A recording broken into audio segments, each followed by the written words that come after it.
Hi, my name's Phil and this is Don't Forget to Breathe, 120 seconds of me talking about today's gaming subject, which is the problem with moral choices in computer games. Okay, this subject is absolutely massive, so I'm going to have to focus myself down into one specific area. That is the flaws made when designing a moral choice system in a computer game. And that's what I want to focus on. You see, the thing is a lot of computer games come out with moral choices, and they expect the players to sort of go, oh, I don't know whether I'm going to choose the good or the bad side of doing things. But the problem is players don't do that. They often choose the side that gives them the most interesting outcome.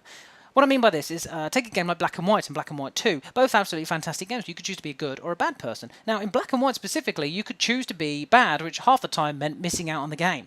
Why would you do that? Essentially what you're doing is saying to these people, okay, so you can play the good side and learn all about the game and play all these different things and have a lot of fun achieving different challenges and so on and so forth. Or you can play the bad side, miss the game, complete it in 5 minutes by just smashing the living shit out of everything, taking everything for yourself and buggering off. I mean, and okay, Black and White wasn't entirely like that, but an awful lot of the moral choices did end up that way.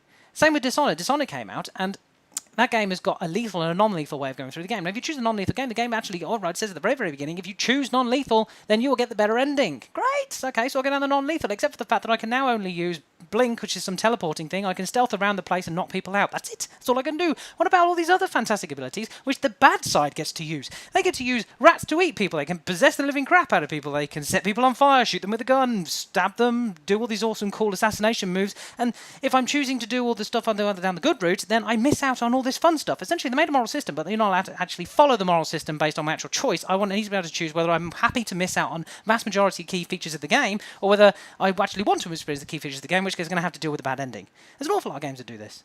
Moral choices in computer games don't actually come down to a moral choice. It comes down to whether the player is interested in seeing more of your game or not. And this is what I'm saying about designers. Designers need to think about this. If you make a moral choice, make both options equally viable.